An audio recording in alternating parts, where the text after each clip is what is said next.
When I'm unmuted. All right, time once again for another meeting of the Clyde Sukeforth chapter of SABR. I am Bruce McClure, the chapter chair, and we always hold our meetings in conjunction with the Gardner Waterman chapter of SABR in Vermont, Dr. Clayton Truder, chair. Now, usually I start out, I've got Joanne for a poem, Jeff to talk about his podcast. Nobody showed up tonight. What happened? Let's get right into it. Only two players have collected 4,000 hits in the American major leagues. Many more, however, have reached that benchmark if we include the postseason, minor leagues, international competitions, winter leagues, and other professional leagues. Adam Darowski, Scott Simkus, and Vaughn Spalding, who is here tonight on the call, have enumerated 20 players who meet their criteria for total hits in professional baseball. Some, like Ichiro, Minnie Miñoso, and Julio Franco, are well known for their accomplishments in many settings, but other names will surprise you.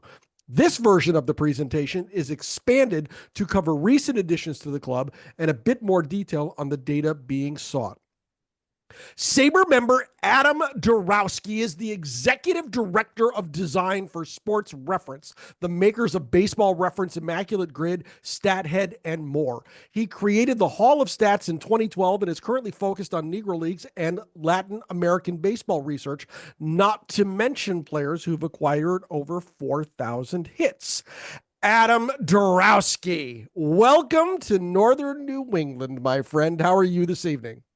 I am doing well. Thanks so much, Bruce. And I'm very excited that, like you mentioned, Vaughn Spalding, one of my research partners on this, has joined the call. I have not been able to present this information with Vaughn yet, so this is very exciting. Let's go to Vaughn for just a second before you get going. Vaughn, how you doing this evening? I'm doing great. It's great to be here, everyone. We are really happy to have you, and we're just going to get out of Adam's way so that he can get going. Adam, go get him. Excellent. Thank you. So, Vaughn, at any point, if you need to interject here, I'm not used to having you here to help me out. So, feel free to add any color to this as we go along. So, as Bruce so wonderfully summarized at the beginning, I'm here to talk about players with 4,000 professional hits, which breaks outside of our traditionally held definition of the 4,000 hit club, which only has those two members, which we'll go into as well. But first, I'm going to start with some introductions to who was involved in this project. So, Bruce already gave my introduction. We'll jump to Vaughn here at the bottom because he's here. He's an independent researcher.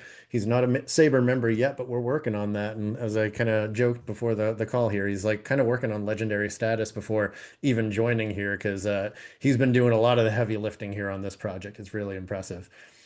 Scott Simkus, a lot of us know from both his book Outsider Baseball, The Weird World of Hardball on the Fringe, and as a member of the Seamheads Negro Leagues database team. So he kind of did the original research that sparked this. So I believe we're going to walk through the timeline here. Yes. So back in 2013, in a SABR article, Scott published a list of the 4,000 professional hit club. And he did this when Ichiro was reaching his 4,000th professional hit when combining Major League Baseball and NPB. So at the time, there was only 9 known members of this club. So fast forward a whole bunch of years, in 2021, Baseball Reference added the Seamheads Negro Leagues database the data to the Baseball Reference site, and I kind of dove headfirst into learning all about these players. And as I learned about these players, I also learned about the gaps in a lot of their careers and tried to figure out, why does this great player who, hit 466 this year only have 4 major league seasons and things like this, which led me to international baseball and learning about the different leagues all over the country. Well, not all over the country, all over the hemisphere, essentially. And eventually I learned, that type of practice of playing, in the US part of the year and in the Caribbean, other parts of the year, like that didn't go away with integration. Like players continued to keep doing this.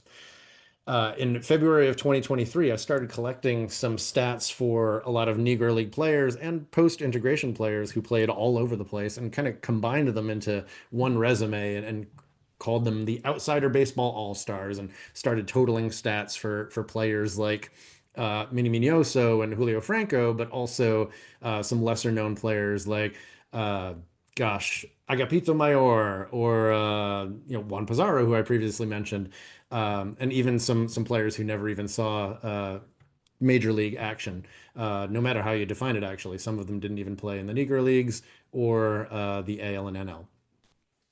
Little did I know that Von Spalding was also working on a similar type of project where he was doing research on international players and kind of these like global leaderboards, as he's been calling them. So in January of 2025, we finally ran into each other and decided to combine our efforts. And Scott was very interested in this as well as we were, updating him on the things we were finding. He wrote an updated article for SABR that included 9 more players from the 4,000 Professional Hit Club. And Vaughn found almost all of them, I think. I think we worked together on one of them, and he identified a ton of the others that we're going to go over today. We found another one in March, another one in April, another one in May. We actually gave the SABR presentation in June, but since then we've actually expanded 2 more members, and we're about to expand to another one as well that I'll touch on too for the first time ever. Some late-breaking updates to the 4,000 Hit Club here. So what's 4,000 hits? So, of course, we're including major leagues. So that's the AL and NL and the major Negro leagues. We're also including minor leagues. So that can either be in organized baseball, quote unquote, or foreign minor leagues as well. Really, any competitive foreign, winter, or independent league, we're going to include the season and the postseason from those if we can find them. We're also including international tournaments. So thinking of this more like soccer has the concept of club and country. So if you've represented your country in tournaments like the Caribbean Series, Inter-American Series, which briefly took the place of the Caribbean Series, but no longer exists, and the World Baseball Classic, we want to add it as well because those, while the tournaments may not officially be professional, they're professional players taking part in these, and we're going to include them. So what are we not including? That's also a very important distinction. So things like spring training games, all-star games, we're considering these to be like exhibition games essentially. So, really doesn't necessarily have that competitive nature that we wanted to get because, spring training games tend to be more about the instructional aspect. As you can see at the bottom there, instructional leagues also we're not including. That impacts a couple of players. Any type of in-season or postseason exhibition games or series and any amateur games like college or high school or anything like that. We're not covering those as professional either. So that's the definition we've been using going forward, and we'll look at the players who are in the groups and show you what we're counting for each. So I set this up like a timeline, and we're just going to kind of go through the list and reveal who's on this list in a series of groups. And we've got the leaderboard here, and I'm going to start with the 2 guys everybody knows, and mostly because they're the guys I want to talk about the least. And of course, that is Pete Rose. One thing that we might want to say about Pete Rose is he had a season in Venezuela too that you might not know about. Actually had some instructional league hits though. That was one of the things that we were thinking about. Do we cover instructional league or not? We opted to not end up including instructional leagues for now. And then, of course, we have Ty Cobb, who added some minor league hits to his total as well. But I think the most important thing about showing Ty Cobb here is that there's that gap in between him and Rose. It's like, okay, cool. Who are these guys? And a lot of the guys that are in that gap are the ones in the title of this presentation. So we're going to start with my guy, one of my personal favorites ever, Julio Franco. And I think a lot of people know that Julio Franco played forever. I think they know that he had a lot of major league hits, almost 2,600 in fact. But I don't think a lot of people understand like how many hits he was compiling in between his Major League Baseball stints. What's interesting about Julio is that he didn't like finish his Major League Baseball career and then go and play overseas for a bunch more years. All of his like overseas stints happened during his career, and he kept doing so well that he ended up coming back to Major League Baseball. He's very unique in this aspect. So he played in the minors, of course, most of that before making his debut. You could even argue that he was held back in the minors probably longer than he should have. He hit 300 every year. He compiled like 600 hits before even coming to the majors. Played in his native Dominican Republic. He played in Mexico. He played in Japan. He played in KBO. Even a Japanese independent league he was in, a U.S. independent league he was in. Those were when he was a little on the older side. And he did have 11 hits in the Caribbean Series for a total of 4,463.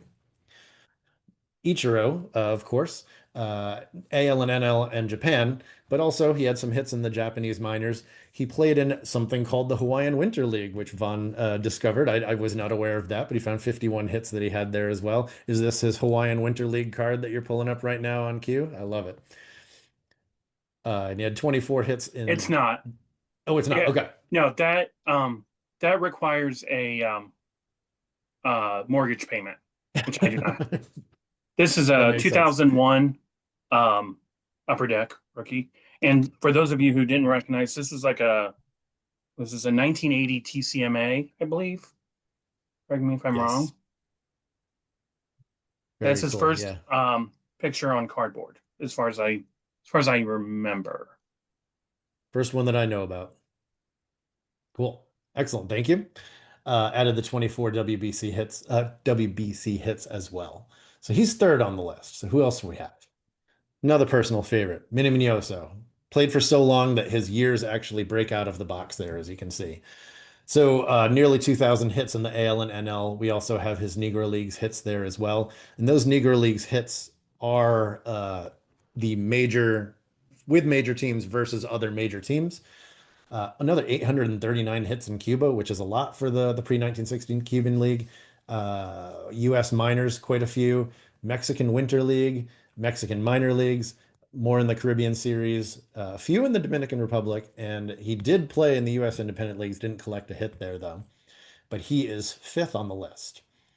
So, who are these other two guys here in the top seven? All right, let's see. Matias Carrillo is the other player who was in the title of the presentation. This one shocked me because I was like, who's this guy? He was an original Marlin. Before he was an original Marlin, he played 3 games as a defensive replacement for the Brewers. Vaughn's got his Mexican League card there as well. So he had 2,530 hits in the Mexican Summer League and then nearly another 1,500 in the Mexican Pacific League, the Winter League there. He played a few years in the minors in the U.S. and collected 48 hits in the AL and NL. He had 10 in the Caribbean Series. I believe that's a minimum of 10. That seems low for the type of player that he is, but we haven't found any more there. So 4,573 hits. And as we'll go into a little bit later, that doesn't include all of the postseason hits for him as well, because those have been really, really hard to find. So who's number two? Anybody got any guesses here? Like, who have we not gotten to yet that could be this high on the list? If you got a guess, put it in the chat or shout it out. Yeah. I'll reveal in a second, though. Don't worry. I'm watching the All chat. right. Yeah, nobody threw out a name at the SABR convention either, which was kind of cool that like number two on the list and people aren't sure who it is. So it is Hector Espino of Mexico. Oh, there we go. I think that's the actual card I'm showing.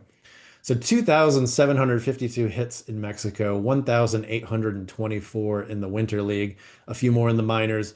He had 46 in the Caribbean Series where he was an absolute star. Only briefly played in the organized minor leagues, collected 30 hits there and a couple more in the postseason, but never wanted to pursue a major league career after that.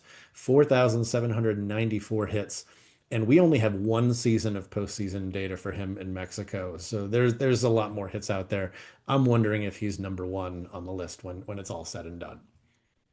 All right, so that is the top 7 there. The next batch of players is going to be the ones that we knew about, the ones that were originally on that 2013 list from Scott Simkus. So there was Henry Aaron, who has 4,000 when you include the minor leagues, a couple seasons in Puerto Rico, I believe, or maybe it's 1, I'm not sure, and the Negro Leagues as well. And a few Negro Leagues postseason hits, which those are interesting because he had already gone to Eau Claire in the Brave system and then came back to the Negro Leagues to play in the postseason after that season, which was not something I knew of until finding those hits. Derek Jeter, he's got a couple hundred postseason hits and a bunch in the minors here, as well as some in the WBC to hit number 10 on the list. Arnold Stats, aka Jigger Stats, PCL legend, 3,356 hits in the minor leagues, 45 more in the postseason. And then he still had 737 in the AL and NL. Vaughn is here with cards of him as well. Awesome. Stan Musial, a little more straightforward with Musial. His minor league and postseason numbers pull him right across the line here. All right, so now we're getting into the list of players that Vaughn essentially brought us when we doubled from 9 to 18 players. And I'm gonna split those into two groups. First are the guys that you're probably pretty familiar with, but just may not know that they were 4,000 hit guys.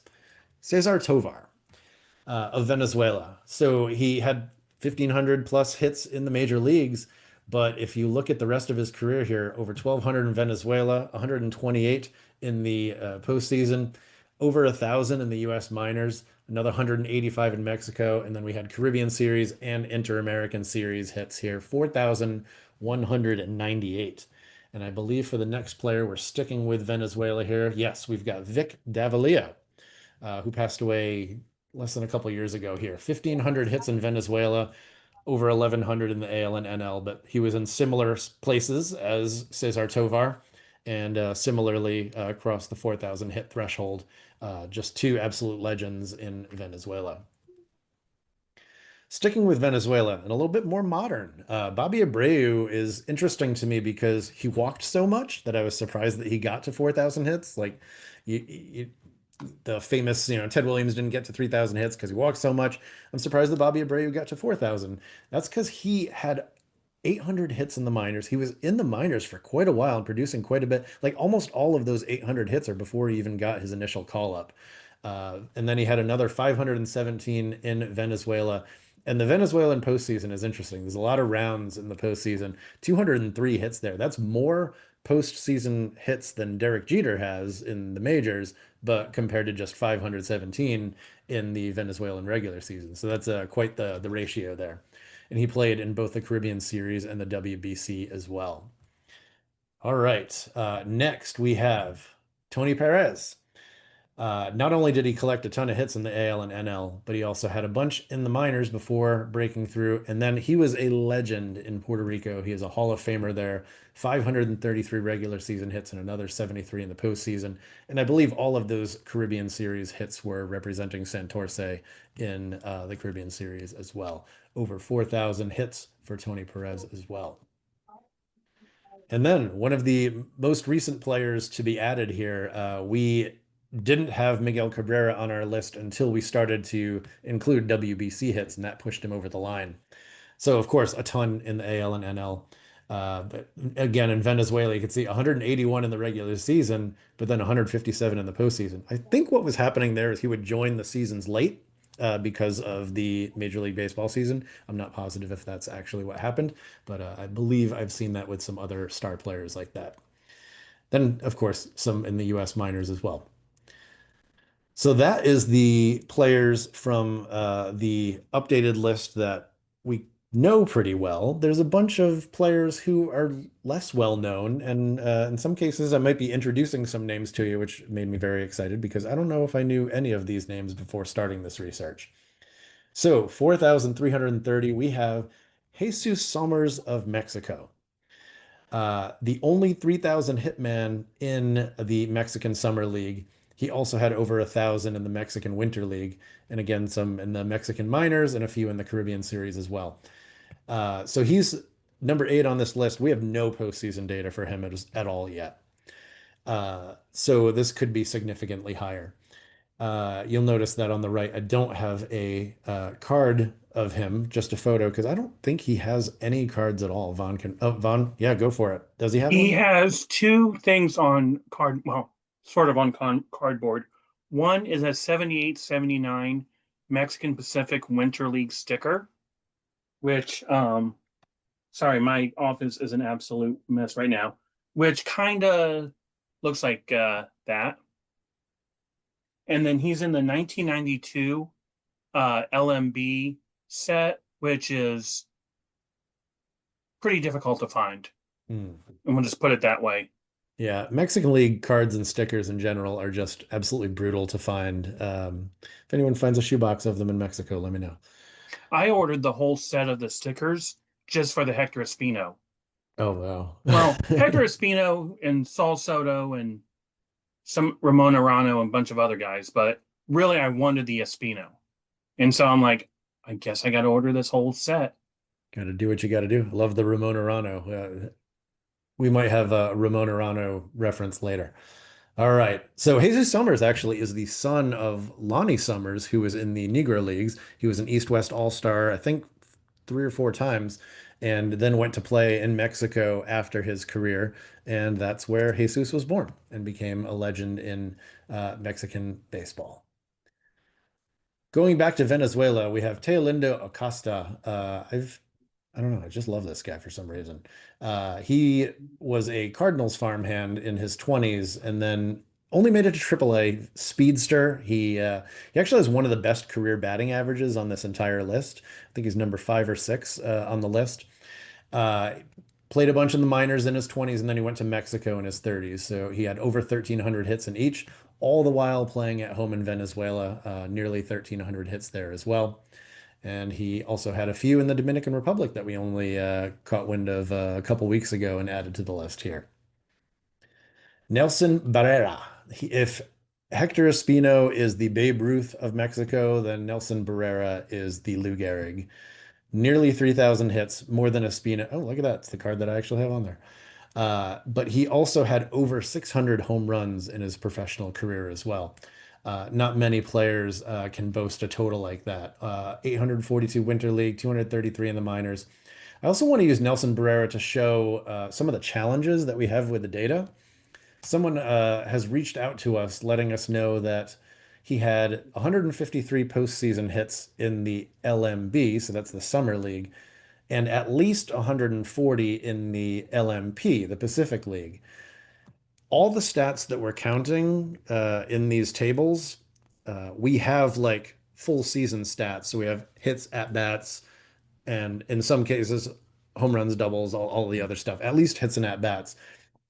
For these two numbers, we don't have even the at bat total yet or the year by year. So we're trying to get those. That's why I haven't included them in the numbers yet. But you can see if we're able to add his postseason data, that's going to get him to that's past Summers. So that would be number 8 on the list here. So there's a lot of data out there that could still impact this list greatly. So he also goes from 614 home runs to 647. I just haven't fully counted these yet, but they're out there. And again, the Winter League postseason, that's missing 3+ seasons of Winter League playoff data as well. Robert Perez is one of the most modern players on this list. I don't think I'd even heard of him, even though he played a few years in the major leagues pretty recently. And you can see he played all over the place. We've got his native Venezuela, 362 postseason hits, so he had a lot there. I believe he's a Hall of Famer there. He's very recent a Hall of Famer. Over 1,100 hits in the U.S. minors. Well, I guess 1,200 if we count the postseason. Played in Mexico, played in South Korea, played in the AL and NL. Either, yeah, it's not all for the Blue Jays, but that's where I think all of his cards are. Japanese minors, he got 47 hits in Italy, the professional league there. Then we've got Japan, Caribbean Series, and WBC as well. I think he played in the first WBC, but didn't collect a hit. I think he was on the bench. So Robert Perez, who knew? I'll tell you this. I fully believe when Mars develops its first baseball league, Robert Perez and Julio Franco will battle out for the hitting title. I love it. Hector Rodriguez. Now, we went from one of the most recent players to one of the oldest and earliest here, because we have another player along with Miñoso who played in the Negro Leagues, and it should go with saying here, like if we included, or if we were able to include all of the barnstorming and exhibition games that Negro Leagues players played, we're almost certainly looking at Cool Papa Bell, Oscar Charleston, John Henry Lloyd as being 4,000 hit guys because they had such long careers and played everywhere. Players like Josh Gibson probably didn't have the longevity to do things like that, but those three I think we're pretty sure. I Vaughn, you got more who might be? I think Ray Dandridge would be. I know the research I've done has him at like 2,800. I think you and I both have that, right? Yeah, yeah. If we go to because I've got him on this list here. What do we have him with? Oh, I have him on the Hall of Famer list is at the bottom. Ray Dandridge. Oh yeah, 28, 24, and that doesn't include any of like the barnstorming and exhibition stuff. So that's I think seems he'd like a be possibility really there. close. Yeah. All right. Was that it for that? Yes. So that leaves two names, and those are the two names that have joined the list since the Sabre presentation. And they joined it in very different ways. So at the Sabre presentation, we shared that Robinson Cano was less than 100 hits away from 4,000. And he was currently playing his trade in Mexico. And that ended up being a very fun experience because I ended up reaching out to his team, getting in contact. I'm actually still in contact with him today. Um, and just tracking 4,000 hits and making them aware. And they ended up celebrating it in the stadium as he collected his 4,000th hit. That was something that he was absolutely not aware of before, actually, I think when he found out, because in an interview he said that he didn't know anything about it until a friend texted him about it, which was great because when Mark Simon, Sabre member Mark Simon, was in the crowd at the Sabre presentation, he texted Eduardo Perez to say, "Hey, your dad's on this list. This is pretty cool." And then when he got to the Robinson Cano part, he said, "Oh, and so is Robbie. Can you let Robbie know?" So I believe that Eduardo Perez is that friend that let Robinson Cano know that he was close. And actually, we shortened the timeline because we discovered a few more hits for Robinson Cano that we weren't counting before. So he actually ended up reaching 4,000 hits in the playoffs this year with one game left to go, the second to last game of the season. He ended up doing it. So Cano, 2,639 hits in the AL and NL, had a bunch in the minors, now 278 in Mexico. He collected those hits in the Dominican Republic as well. The Caribbean Series, the WBC, and the Baseball Champions League, which he won with Los Diablos Rojos in March of this year, where he collected 13 hits, I believe, in 26 trips to the plate. I think he was a 500 or maybe more than 500 hitter in that tournament. But it was a tournament where he was playing for his professional team, so we have included it on the list. And then the last one was a player who played a long time ago, and we slowly chipped away until finally passing 4,000 hits just a few days after Cano reached his milestone with a decent amount of fanfare.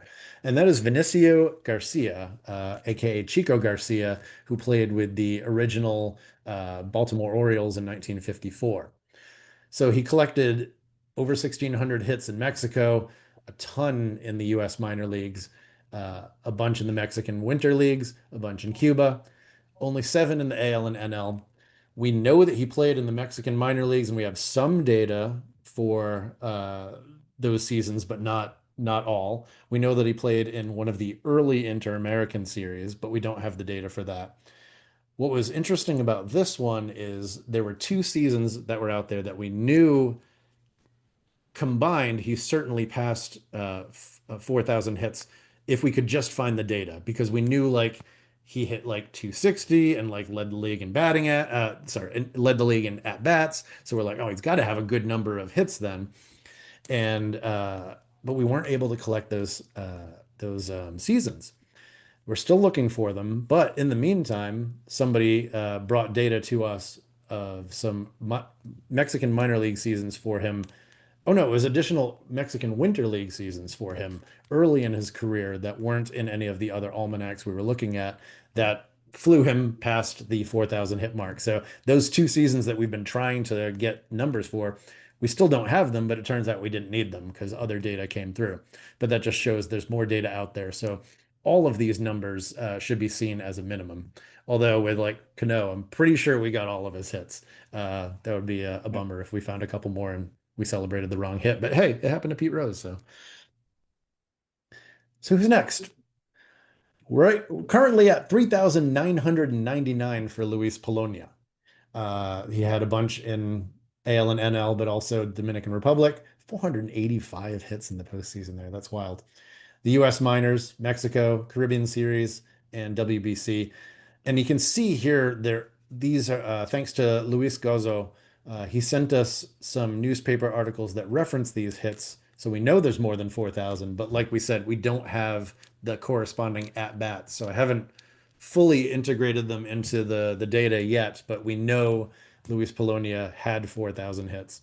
Unfortunately, this is not one that I'm particularly excited about celebrating, but I wanted to mention that Luis Polonia would be on the list.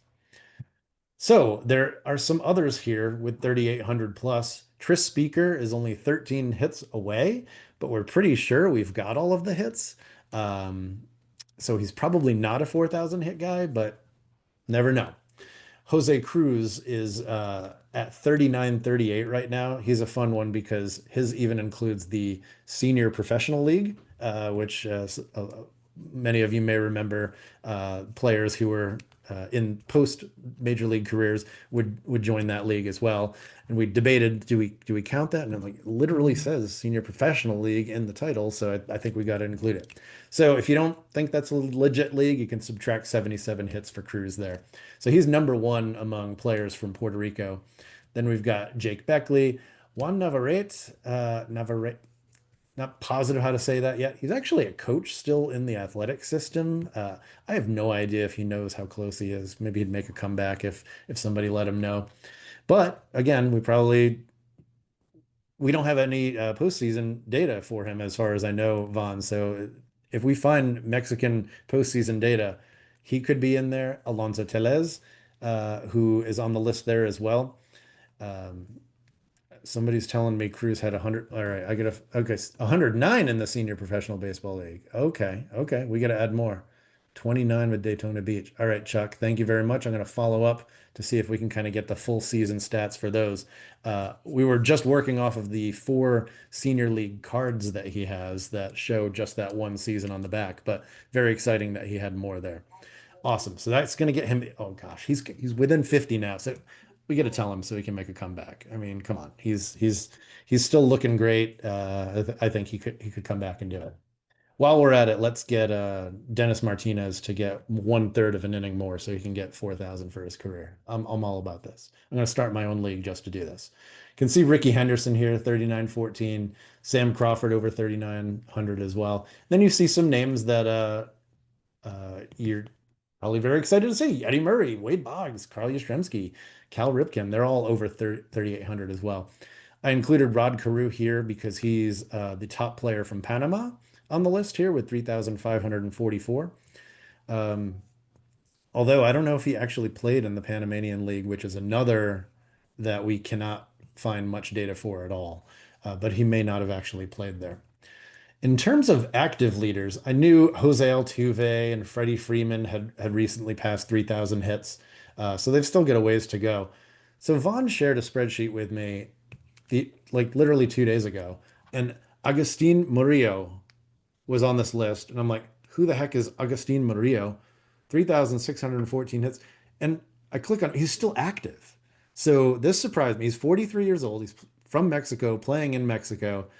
So this is hot off the presses here. Agustin Murillo, 3,614 hits. I had never heard of him. At 43 years old, probably a long shot to get there, but I was thinking that the closest player had fewer than 3,200 hits, so this made me pretty excited here. Yeah, Spence Harris is right up on that list as well. We've got a long list of players with over 3,000. I say we. Vaughn has compiled it, and I look at it and drool over it. But he's doing all the heavy work here. I have it because he emailed it to me. That's how I got there. All right, cool. And so the next question that people typically ask me is like, what's next? Like, what are you going to research after this? And here's a group of players that are all a certain theme of another group that we've been looking at as well. I don't know if anybody could figure out what that milestone might be from these pictures shown.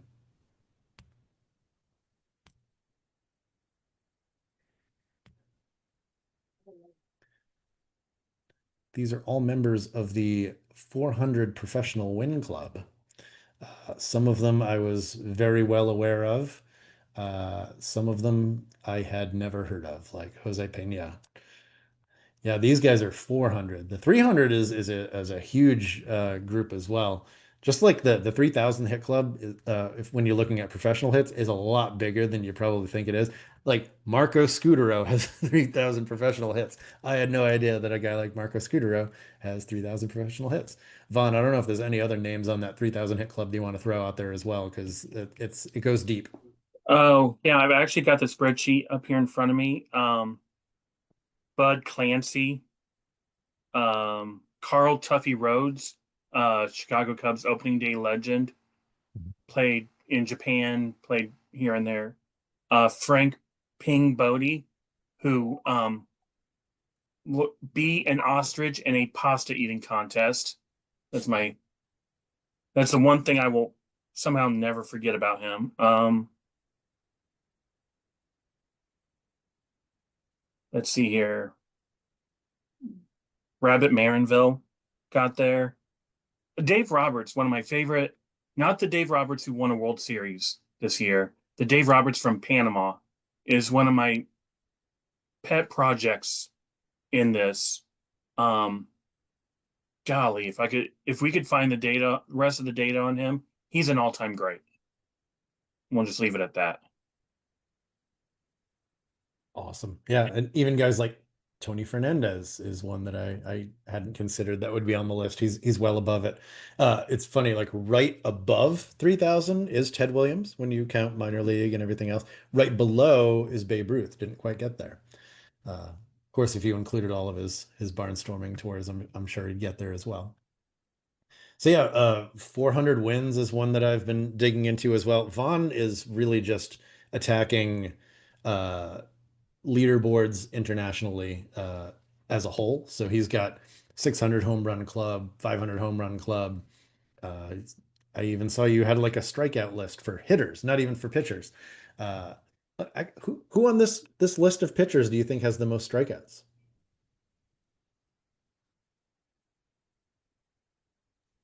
Romo. Only one of them has 5,000. Romo. No, he's over 4,000 though. Pena. No, it's George Brunette, who also happens to be the only pitcher with 400 or more wins who actually lost more than he won. Dude just pitched forever and everywhere. Yeah, I'll tell you, baseball player documentaries are often the all-time greats. The Babe Ruth, the Lou Gehrig, the Mickey Mantle, the Ted Williams, the Greg Maddux guys. I would love to have a documentary about this guy's life and career because it's just fascinating. He played a season in the Panama Winter League. And you talk about serendipitous. He played one season in the Panama Winter League. A librarian told me about the Digital Library of the Caribbean. And in that website, there's a English language newspaper archive that discussed the Panama Winter League every year for a few years, but only one year did they have every box score. And it was the year he pitched there. So I went through one night and just went through day by day. Okay, was there a box score? Yes. Did his team play? Yes. Did he pitch? Yes. And just I reconstructed that season. It was just fascinating. And he never played in underwear, if you want your fun fact about George Burnett. So there you go. Commando. He All also right. got himself in pretty big trouble by getting drunk. He was a bit of a drinker, from what I understand, and was out at 3 o'clock in the morning directing traffic in front of the team hotel. And one of the cars he stopped included the team's manager and general manager. Now, why were they out at 3 o'clock in the morning? I don't know. There you go. But by golly, when one of your players stops you at 3 o'clock in the morning, drunk, you kind of get upset with him a little bit. Yep. So where are we getting this data? All over the place, really. We've got some books here, a list of books that both Vaughn and I have scoured through looking for this stuff. These, I can give you the list of these books if you're interested. Other sites that we've used, everything from Baseball Reference right down to Baseball 101, Winter Ball Data, Pelota Banaria, newspapers.com, of course, Retrosheet. Thomas Van Heining has been a huge help lately, especially with his book on the Caribbean series, but also, we'll just message him and be like, do you happen to have year by year stats for Puerto Rican Winter League playoffs for Cheo Cruz? And he'll be like, yep, I definitely have them, and we'll message them to you in like an hour. He's been awesome about that. And of course, a few other folks here that we've reached out to for Mexican minor leagues, like Jamie Selko, Philip Lee had the latest 1952 Negro Leagues data for Henry Aaron as well. So thank you. My name's on this list, but of course, Vaughn is also here. I'm very excited that Vaughn was able to join, and I'd love to open it up for questions and can definitely share more about those other lists and anything else that you have on your mind. I was struck in Dallas when you gave this presentation, and I'm still struck by Vic Davalio is on that list. I can't get over Vic Davalio being on the list because, me being a strat player, uh, uh, all I can think of is he was the guy I didn't want up the bat when I needed a hit. And he's got 4,100 of them. What? Really? That's amazing to me. Here's this is kind of a weird one.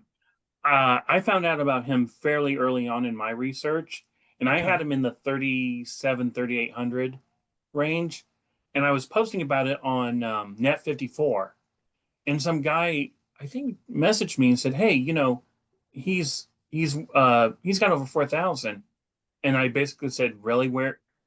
How did you know, or where did you see this?" He goes, "Wikipedia." I'm like, "All right." Huh? Really? I swear to you. So I go to Wikipedia, I find him, and sure enough, it lists it somewhere halfway down.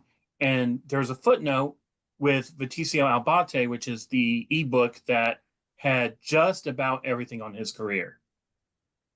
That's another player who, like, it had data right down to like instructional leagues in Venezuela. Oh yeah, every random league you can imagine. Wow. And the only thing they didn't have was he had some minor league postseason games that I found on newspapers.com. So Vaughn is reading Spanish language books all about Vic Davalio to build these lists. It's very impressive. And then I'm not reading the book. I use Google Translate for what I need, and I look for numbers. I can figure that out. What's beautiful about this, though, is like meeting someone like Vaughn, who neither one of us speak Spanish too. So we get to like talk about how we're like reading things through Google Translate on our phones here. So anyway, I know we got a couple of questions. Craig, we do have a couple of questions out here. If you have a question tonight for our presenter, Adam Darowski and Vaughn Spalding, go down to the bottom of the screen and hit the react button. Once you do that, you'll hit another button marked raise hand. Raise your hand and we'll get you in line to ask questions of our presenters tonight. First one up tonight. First one up tonight. Let's go to Craig. Craig Garrettson, the editor of the Elysian Fields newsletter. It is a fantastic newsletter, the 11th Street Eagle. Craig, go. Hey, great presentation. I'm wondering if you're counting, there's a handful of white players in the Negro Leagues database, like Babe Ruth and Dave Bancroft. I think they played on a New York Giants team that barnstormed in Cuba or something. I don't know if those games would count, and there's only a handful of hits, but I'm just curious if those guys are on your list. We haven't counted those because they were barnstorming postseason games like that, not actually technically a league or tournament. You could argue that some of those Cuban series were played consistently enough that maybe they could be fun. I don't know if you want to add anything to that as well. Well, and it's kind of also, we have some pretty decent statistical information on like U.S. teams who went to Japan and played Japanese teams. And we hadn't included those either. I had a little bit on one of mine just for my own curiosity on Sadaharu O. But no, we've not done anything with the barnstorming. Although it'd be interesting when you look at the 400 win club or the 300 win club where Satchel Paige will end up, because he has over 600 wins when you include everything. You know, where is that going to end up? Another thing we try to do is we want to show the breakdowns anywhere we can. So that way, if you don't agree with one of the calls we make, you can adjust the lists accordingly. Like if you don't want to include Senior Professional Baseball League for Jose Cruz, for example. Do you include rejected numbers that you have in those lists? I'm not sure what you mean by rejected. Well, numbers. like you're not, I'm sure you could get spring training hits, which you're rejecting. But if there's some nut out there who says they should count and wants to add them in, if they were already in there, you could have them in there and say, we didn't include these, but here they are.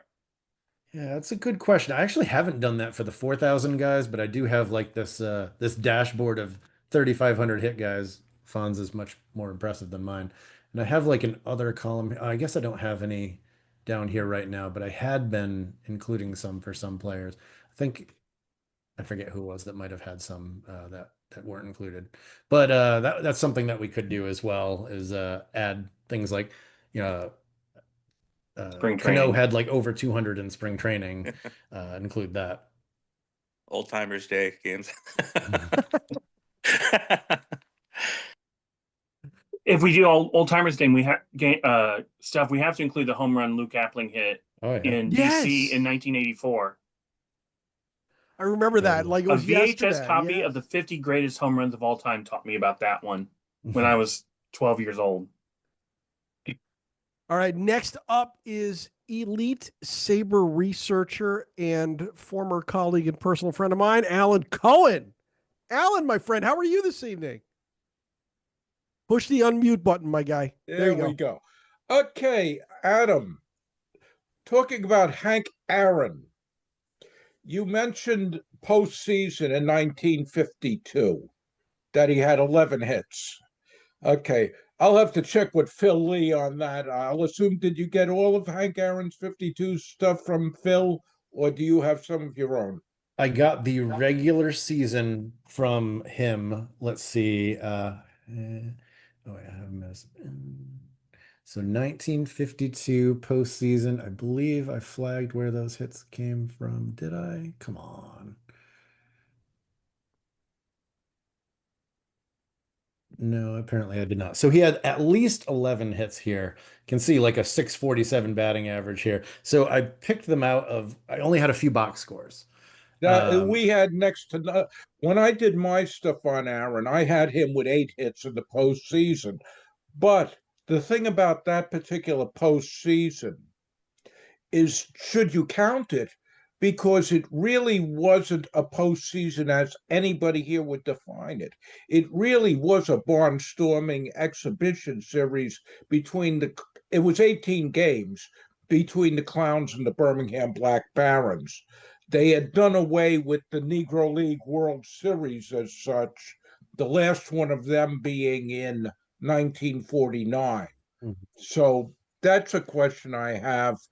And in doing my digging for 1952, it is just almost impossible to find box scores for that season, although I found a fair number in doing my research on Aaron, including one thing. His first 2 professional home runs, according to my figuring, was at Baltimore in 1952 when he was with the Clowns. It was May of 52, excuse me.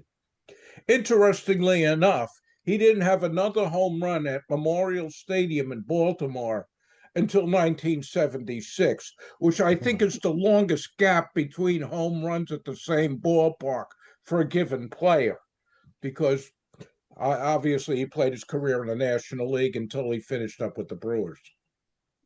Yeah, that's I love those gaps like that. I think I found a gap that not necessarily related to this, but Roger Clemens and Julio Franco playing each other like 22 years apart or something like that. I was just looking at a ball player. I think it was from the Bio Project. He had played in the 1920s somewhere, and then he came back in 1945 as a replacement player during the war. I think that was probably the longest gap of a player between games in Major League history. I wish I could remember his name, but the stories come through at the rate of whatever it is, 3 to 5 a week. Yeah, I remember seeing that player. I don't remember who it was though, but yeah, a huge gap. I mean, because I believe he went from like the mid 20s to the mid 40s or something like that. Yeah. Awesome. Thanks, Alan. I can say I saw Aaron's only home run at Fenway Park live. My dad took me there. Aaron was my father's favorite player when I was a kid. So I saw number 745 live and in person. I was a little shaver, about so tall. Gary Jokeman in the chat's got a couple of questions for you fellas. First one being, does being multilingual help Adam with his research? And the second being, what software does he use to collect and analyze his data? I'll open that up to Vaughn as well. Being bilingual would help, but I'm not. That certainly would definitely help. In terms of, but technology, like I said, now we're just reading El Mundo through our translate apps. Just how many poncheros did Juan Pizarro get in this one? That type of thing. As far as the software, I'm doing it all in a Google Sheet. Vaughn is an Excel whiz. I'm trying to nudge him towards a shared Google Sheet just so that we are working from the same data set at all times. We'll see how that goes. His data set is also much larger than mine, so Excel may be better for it. We'll see. Yeah, anything to add there, Vaughn? No. Yeah, I would. Yeah, at this point, if I knew Spanish, Japanese, and Korean, that'd be super helpful. But I don't know any of those. And like Spanish, I can context clues my way through, but I've looked at box scores from like the Japan series. I literally just translate on the browser. That's all I can do on that. Yo-Yo, wasn't someone was asking about Yo-Yo being Davio's nickname. brother, He had a right? brother, yeah. Pompeo. Pompeo, yeah. Yes. Okay, so that was his nickname. Right. This is fun stuff. I really appreciated this presentation in Dallas, and I'm glad we got the chance to do this updated and to have Vaughn in here this evening. So I want to thank you, Vaughn, for stopping by tonight. Alec, go ahead. No, the other Alan. Right. All right. Thank you. It was a great presentation. There's so much you can do with that data. One thing that I think would be cool is to say, how many guys had like more than 100 hits in various leagues? Like who had the most leagues where they actually had, more than 100? Like all the guys on your list, and you just say how many different places did they accomplish something? Just another way to cut the data, but it was really interesting. Yeah, that's definitely fun to do. Like Minnie Miñoso here, a lot of different leagues where he had 100 or more. Franco, Robert Perez is of course a great example too because of the sheer number of places he played. Did I go past him? Here he is. Yeah, he's got quite a few as well. I love Acosta because he had 1,300 hits in like 3 different places, which seems super unique as well. Yeah, I had this open too with the grand totals to point out a couple of things. I mentioned Barrera's home run total here, 614 home runs, 2,592 runs batted in. But you can see Espino here, 792 home runs, 2,807 RBI. But Robinson Cano, it turns out, as far as we know, he's third all time in doubles as well. Tris Speaker has a few more than him, although with 1 season missing. But then Vaughn identified David Ortiz as number 1 all time in professional doubles with 899. Unless you found anything since then, Vaughn, that updates that. Now, right behind Cano on the doubles list is Bobby Abreu at 849. Oh yeah, cool. All right, we're in sync. But here's Interesting. Taylor Acosta with the 320 average I mentioned. That's pretty high for this group. And this data can get really unwieldy really fast. Another question in the chat, and I'm just going to read this right from Larry and word for word. Is there thing that can explain these players who had huge minor league careers and barely made the major leagues? I guess what Larry's asking is there an anomaly in their careers that explains how they had huge minor league careers, got to the big show and didn't do much? Vaughn's got his hand up. Go. Okay, part of, especially for someone like Arnold Stats, he played in the Pacific Coast League, which can probably be argued is almost a major league. So he did play, someone like Stats has 700 hits plus in the majors, and then went back to California. It's like, I can play professional baseball in the sunshine of Southern California rather than, Chicago or Boston or Philly or New York. So there's a lot of guys. I found one year in the Pacific Coast League where every team either had a guy with 3,000 professional hits or would end up with 3,000 professional hits or 300 professional home runs. Every single team. I couldn't tell you what year off the top of my head, probably late 30s. And I've kind of wondered, Edgar Martinez was tearing up the modern Pacific Coast League out in back in the mid 80s, and Seattle just didn't bother to bring him up, I guess. Buzz Artlett. Jim Presley was just so good. Yeah. Jim Presley. But Wade Boggs had the same issue. Yep. He didn't make the big leagues to what, 24, 25, something like that. Yep. And he was very good as a minor league hitter, and you got to wonder sometimes. I think sometimes teams think about optics rather than production. Oh, without a doubt. I just want to know how much did the pupper contribute to the research? Oh, he's the best. He does all my work in the NPB. Excellent. And by the way, for those of you who have not seen him, this is my new puppy. His name is Miñoso. I named him, obviously. And yep, very good. Bump. And I named it that because I wanted his nickname to be Minnie because he's a very small dog. And I thought, because I've never had a chance to name an animal. And so when we were getting him, my wife goes, okay, you get to name this one. What baseball player are you going to name him after? She just knew. Mm-hmm. And she was expecting either Hank Aaron or Jackie Robinson. And I said, nope, I'm going to go a little bit off the beaten path a little bit. See, Dixie. And this is how Vaughn and I are the same person, because my fourth dog, yes, I have 4 dogs, is named Walter Lewis, which of course is the name of Dobie Moore. Let's go to Dixie now. Go get him, Dix. Oh, my question has been answered. The topic that interests me all the time is, who is that well-behaved puppy? Yeah. Yep. That's fantastic.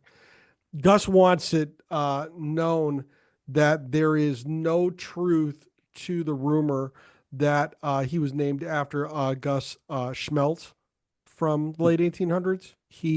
This is a family name, and that's how he got his name. Not Gus Bell or Gus Triandis? Oh, no, his middle name is a family name. Molly's right. His middle name is supposed to be a family name. It is. It's true. I had an Uncle Xavier. All right, we're going to come back on Wednesday night, Wednesday, November 12th, with Jim Leake and his book, The Big Loosh, The Unruly Life of Umpire Ron Luciano. This book has been getting some really great reviews. It's a fun book. You're not going to want to miss this. The sign-up link is available in the chapter meeting booklet and at the SABR events calendar. And finally, if you're a baseball fan watching on YouTube and you like what you see, please like this video and subscribe to our channel to be alerted to each of our weekly uploads. And if you are not yet a member, you need to join the Society for American Baseball Research, the premier baseball community. Offering an amazing baseball buffet of options to explore your fandom, SABR boasts more than 35 different research committees, over 80 regional chapters, and innumerable opportunities to connect with baseball minds across the world, like Adam and hopefully Vaughn. For more information, go to SABR.org today. Gentlemen, you're fantastic. Thank you very much for doing this. We appreciate you. Thanks so much, Bruce. This is great. Oh, great Thank stuff. you. Great stuff. Great stuff. Thank you very, very much. We're going to get everybody out of here. We'll see you Wednesday night. Have a good night, everybody. Take care, everyone. Mm.